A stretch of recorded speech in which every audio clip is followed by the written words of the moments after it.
Un meurtrier présumé, motivé par ses propres convictions politiques, a ôté la vie à quelqu'un qui exprimait les siennes. Tyler Robinson, âgé de 22 ans, est désormais en garde à vue dans l'Utah. Sa cavale a duré 33 heures. La police affirme que sa famille l'a dénoncé. Il aurait laissé derrière lui des éléments de preuve clés, notamment des inscriptions sur des douillots de balles qui montreraient ses motivations et prouveraient également qu'il passait beaucoup de temps dans certains recoins sombres d'Internet. Analysons la signification de ces inscriptions et leur impact possible sur son dossier judiciaire. C'est l'affaire présentée par Law & Crime. Je suis Chris Stewart.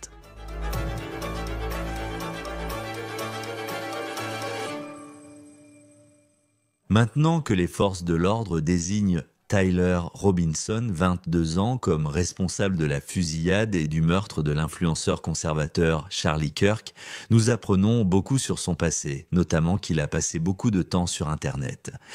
Voici d'autres éléments connus sur Robinson avant d'aborder ses inscriptions et leur sens. Robinson vivait avec sa famille dans le sud-ouest de l'Utah, à plus de 3 heures du campus de l'université de la vallée de l'Utah où la fusillade a eu lieu. Nous avons des images vidéo prises devant la maison familiale de Robinson ainsi que de la Dodge Challenger grise que les autorités affirment qu'il a utilisée pour se rendre sur les lieux de la fusillade et avec laquelle il s'est enfui, toujours garé devant la maison. La police indique que les parents de Tyler Robinson ont reconnu leur fils sur les images diffusées par le FBI et ont compris qu'il pourrait être le meurtrier. Sa famille l'a confronté et l'a remis aux forces de l'ordre. Selon Spencer Cox, le gouverneur de l'Utah, Tyler Robinson a d'une certaine manière avoué, ou du moins laissé entendre, qu'il était la personne responsable lorsqu'il a parlé à son père. Son père a également appelé un pasteur de jeunesse, qui a aidé à emmener Tyler au poste de police afin qu'il puisse faire face aux accusations pour ce qu'il aurait fait. Passons maintenant à l'affaire contre Tyler Robinson. Les forces de l'ordre disent qu'il est arrivé sur le campus de l'UVU avant midi, le 10 septembre. Ensuite, il a tiré depuis le haut d'un immeuble à 200 mètres de Charlie Kirk une demi-heure plus tard. Ensuite, il s'est échappé, sautant d'un bâtiment, courant vers une zone boisée, laissant derrière lui le fusil qu'il aurait utilisé lors de l'attaque et repartant dans cette Dodge Challenger vers le sud-ouest de l'Utah. Voici la vidéo qui a été diffusée montrant ce que nous pensons être Robinson sautant de ce bâtiment et s'enfuyant. Le fusil à verrou de haute puissance avec lunettes a été retrouvé enveloppé dans une serviette, abandonné dans un buisson. Les enquêteurs disent que des inscriptions étaient gravées sur les douilles retrouvées avec le fusil. Selon le gouverneur de l'Utah, Spencer Cox, voici leur description. La zone au nord de Campus Drive Road, où le suspect a traversé, visible dans la vidéo d'hier soir, est un espace herbeux bordé d'arbres à la lisière du campus de l'UVU. Les enquêteurs ont trouvé une carabine à verrou dans une serviette sombre. La carabine identifiée est une Mauser modèle 98 1306 calibre 30-06 à verrou. La carabine était équipée d'une lunette de visée montée sur le dessus. Les enquêteurs ont relevé des inscriptions gravées sur les douilles retrouvées avec la carabine. Les inscriptions sur une douille tirée disaient « Notice bulge, O ouvo O » en majuscule. Qu'est-ce que ce point d'interrogation? Les inscriptions sur les 3 douilles non tirées disaient « Eh fasciste, point d'exclamation, attrape, point d'exclamation ». Symbole flèche vers le haut, flèche vers la droite, et symbole et 3 flèches vers le bas. Une deuxième douille non tirée portait l'inscription « Oh bella ciao, bella ciao, bella ciao, ciao ». Et une troisième douille non tirée portait l'inscription « Si tu lis ceci, tu es gay, L-M-A-O ».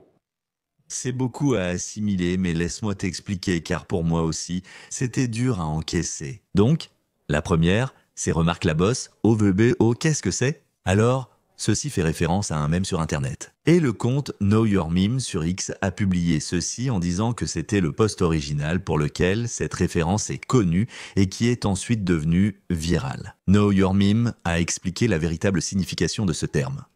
Maintenant, pour notre propos, je dirais ceci. C'est utilisé sur Internet pour troller les gens et se moquer des gens, en particulier dans la communauté furry et animée. Et aussi pour notre propos, cela montre vraiment que Robinson s'intéressait aux recoins les plus profonds d'Internet et passait beaucoup de temps en ligne. La prochaine douille aurait été gravée « Et fasciste, attrape ça », suivie d'une flèche vers le haut, une vers la droite et 3 vers le bas. Ces flèches pourraient maintenant être associées à un jeu vidéo.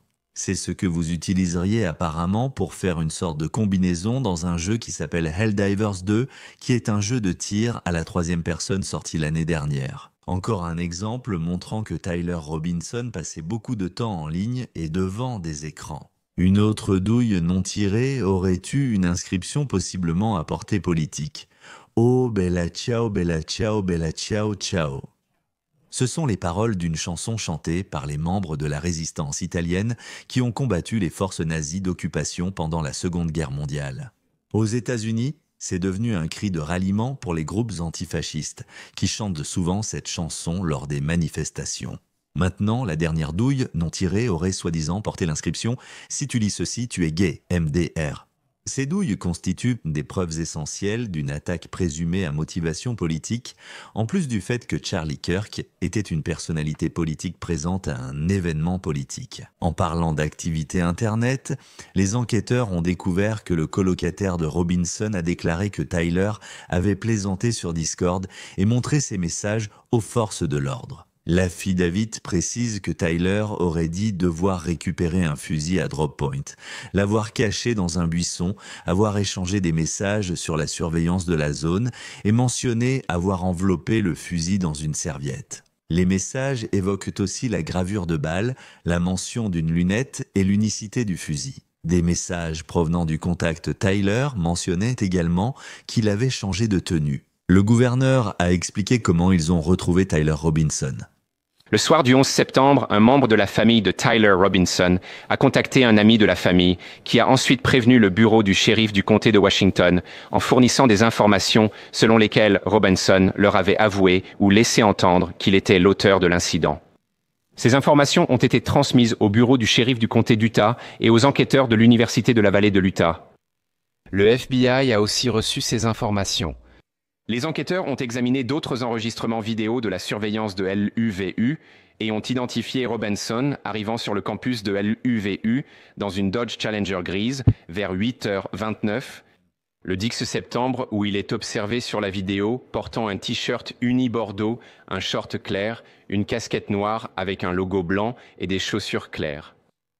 Lorsque les enquêteurs l'ont rencontré en personne dans le comté de Washington le 12 septembre tôt le matin, Robinson portait des vêtements correspondant à ceux des images de surveillance. Les enquêteurs ont interrogé un membre de la famille de Robinson qui a déclaré que Robinson était devenu plus politisé ces dernières années. Un membre de la famille a mentionné un incident récent où Robinson est venu dîner avant le 10 septembre. Lors d'une discussion familiale, Robinson a dit que Charlie Kirk viendrait à l'UVU. Ils ont discuté des raisons de leur antipathie et de ses opinions. Le membre de la famille a aussi affirmé que Kirk était haineux et diffusait cette haine. Le membre de la famille a aussi confirmé que Robinson possédait une Dodge Challenger grise. Très bien, nous rejoignons maintenant le sergent de la brigade des homicides à la retraite, Troy Hillman. Merci d'être avec nous sur Law and Crime, alors que nous découvrons plus sur Tyler Robinson, suspect dans le meurtre de Charlie Kirk. Vous avez établi des profils de meurtriers dans votre carrière. Qu'est-ce qui vous frappe chez Tyler Robinson ? Je pense que c'est quelqu'un qui a clairement un agenda politique et qui n'est manifestement pas préoccupé par le fait de se faire attraper. Et il semblait qu'il voulait vraiment faire passer un message. Oui, surtout. Passons en revue certaines des gravures parce que j'ai pu comprendre les références Bezabella Ciao liées à la Seconde Guerre mondiale. Et c'est quelque chose qu'on a un peu plus entendu ces dernières années lors des manifestations. Certaines autres paraissent être des références Internet très spécifiques. Qu'est-ce qui t'a marqué ? Oui, je veux dire, il y avait clairement quelques références à la sous-culture, les furry, et il y avait une référence à un jeu vidéo, je crois que c'était Helldiver. Et cela m'a aussi rappelé une personne plus jeune que moi lorsque j'ai vu ces choses pour la première fois. Pour inclure ça, même si Bella Ciao était une référence un peu intemporelle. Oui, et tu sais, je pense qu'il y a une comparaison que les gens font avec Luigi Mangione parce que tu as les gravures sur les balles et il aurait soi-disant gravé des balles avec son motif. Ici, la situation est assez différente. Mais en tant que profiler, quand tu vois quelqu'un, je veux dire, qu'est-ce qui fait qu'une personne non seulement ferait ça, mais ne semble même pas avoir peur de se faire attraper et d'en subir les conséquences ? Je pense que cette personne était tellement, et encore une fois, je ne suis pas profiler. J'ai passé 24 ans dans les enquêtes, travaillant étroitement avec des profileurs pour traquer des tueurs en série et suspects d'homicide. Mais quelqu'un comme ça, je pense, est tellement déterminé dans sa tête et se sent tellement justifié que le mot radicalisé me vient à l'esprit. Je ne pense pas qu'ils s'inquiètent vraiment de se faire attraper. Ils veulent juste faire passer un message. Mais je fais toujours attention à dire hey, n'allons pas trop vite. Ces indices laissés par, vous savez, cette personne, ne nous précipitons pas dessus et ne tirons pas de conclusions hâtives, car ils pourraient essayer de nous induire en erreur, de nous orienter dans une autre direction. Donc il faut toujours garder l'esprit ouvert. Mais par la suite, ils ont arrêté cet individu et des informations commencent à sortir sur son passé.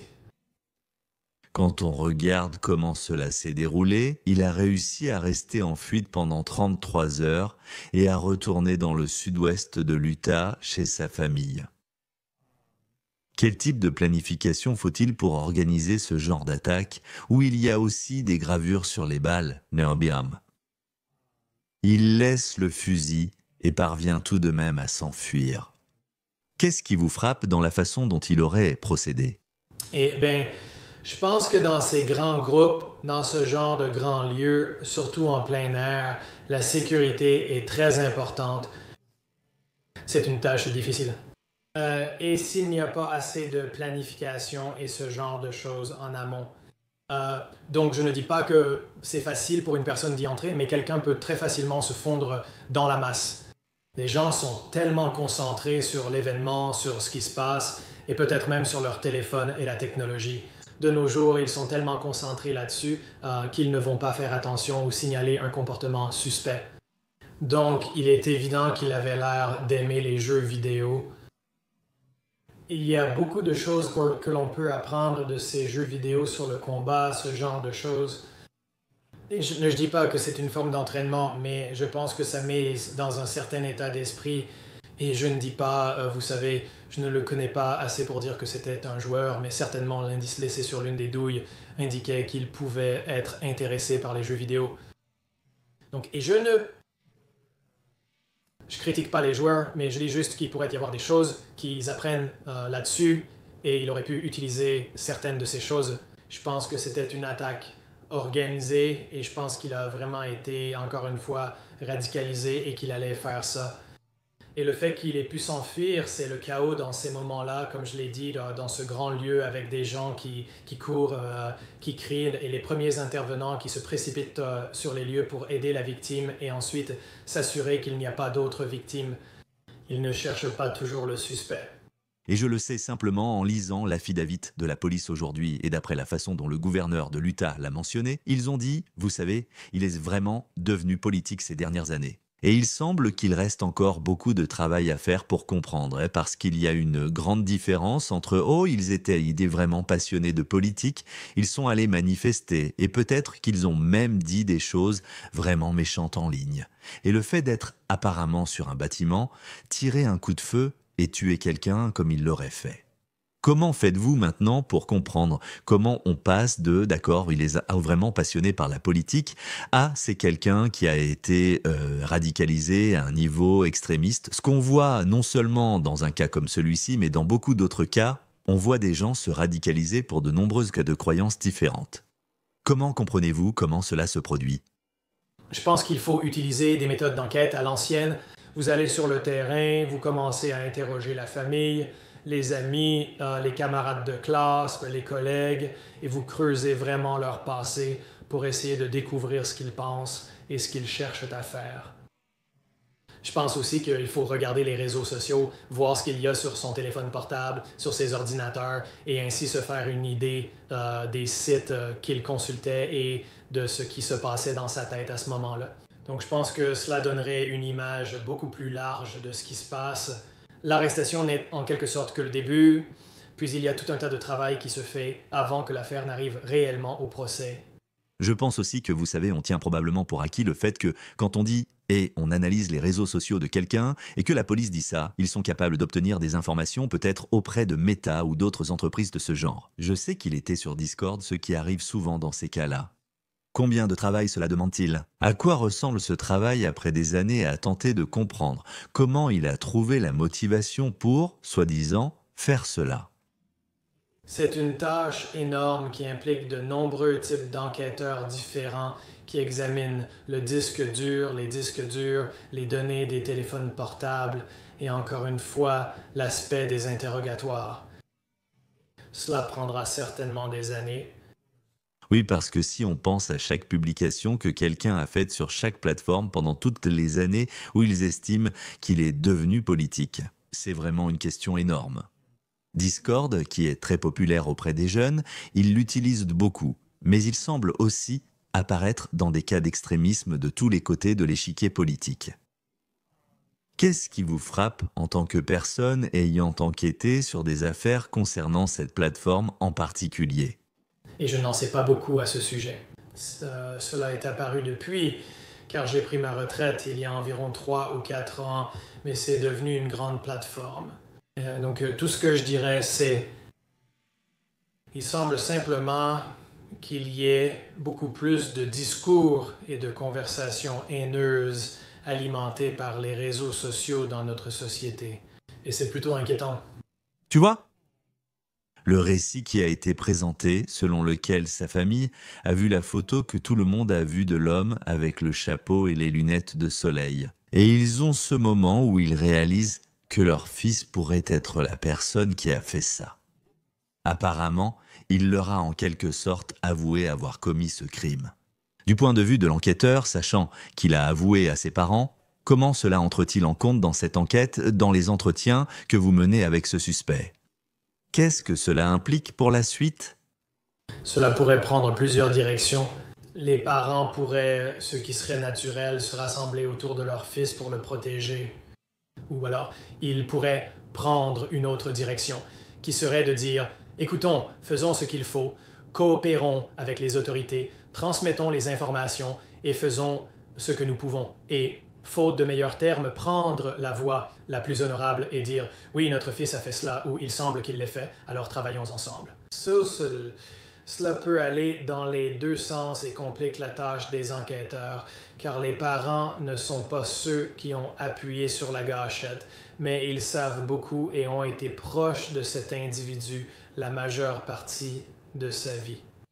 C'est vrai. Et je pense aussi, je veux dire, la douleur est évidemment présente dans la famille de Charlie Kirk, mais on pense aussi à la famille de ce jeune homme et à ce qu'il a fallu pour prendre la décision de dire « nous allons nous assurer qu'il se rende au commissariat de police et qu'il soit au moins interrogé pour cela. » Mais maintenant, à ce stade, il va devoir faire face à des accusations et des conséquences pour ce qu'il aurait fait à Charlie Kirk.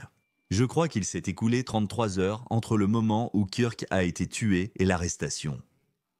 C'est probablement une autre chose que nous tenons souvent pour acquise, ce qu'il faut réellement pour gérer ce type de situation et trouver un suspect. Qu'est-ce qui vous marque dans la façon dont ils ont réussi à retrouver cette personne? Je pense qu'il y a énormément de pression sur les enquêteurs et vous l'avez évoqué, mais il y a toutes ces informations qui sont diffusées et beaucoup d'informations qui arrivent là, en même temps. Donc je pense, oui, qu'ils subissent une pression énorme pour essayer de retrouver cet individu. Et pour être honnête, c'est tout ce que je sais à ce sujet. Je ne connais pas tous les détails concernant l'arrestation exacte. En général, quand on regarde ces affaires, parce que pour moi, il y a une motivation politique présumée derrière tout ça, mais ce sont aussi ces jeunes et l'activité sur Internet qui semblent également jouer un rôle dans tout cela. Est-ce que cela a été quelque chose que vous avez constaté tout au long de votre carrière? Ce groupe d'âge, dans une situation que les générations précédentes n'avaient peut-être pas connue, où il semble très souvent qu'on parle, et je peux me tromper, de personnes qui ont 22 ans très présentes en ligne et qui finissent par être responsables de ce genre de choses. Oui, c'est clairement quelque chose qui a émergé au fil de ma carrière. J'ai vu la technologie vraiment s'épanouir, mais c'est troublant de voir à quel point ces générations sont captivées par leur téléphone et elles vivent presque dans un monde à l'intérieur de leur téléphone, pour ainsi dire. Et c'est problématique parce que nous, en tant qu'êtres humains, je pense que nous avons besoin de cette interaction sociale. Et aussi, je pense que cela y contribue également. Et encore une fois, je ne suis pas psychologue, mais la radicalisation de ces jeunes hommes en particulier, c'est inquiétant.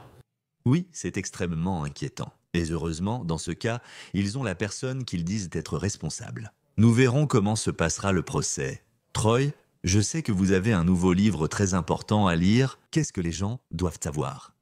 Il s'appelle « À la poursuite du chasseur de zombies ». Mon équipe et moi avons passé environ 3 ans et demi à chercher un tueur en série. Il a également laissé des indices sur les lieux, ce qui nous a fascinés. Et finalement, en 2014, nous avons fait appel à un généalogiste qui nous a vraiment aidé à élucider l'affaire et à trouver le tueur. On l'appelait le chasseur de zombies. Il se cachait en pleine vue. Et cela montre l'importance des affaires non résolues et la nécessité de personnes dévouées pour les suivre. Oui, c'est une lecture importante. Heureusement, l'affaire Charlie Kirk n'est pas restée non résolue alors que nous en parlons. Mais pour beaucoup d'autres familles, les affaires restent non résolues. Il est donc essentiel de poursuivre ce travail. Troy Hillman, c'est toujours un plaisir de vous recevoir sur Law & Crime. Je sais que cette semaine a été très difficile pour beaucoup. Merci de nous avoir aidés à mieux comprendre le contexte et le déroulement de l'enquête. Oui, merci Chris, je vous apprécie. C'était On the Case par Law & Crime. Abonnez-vous sur YouTube et Spotify. Je suis Chris Stewart. On se retrouve la prochaine fois.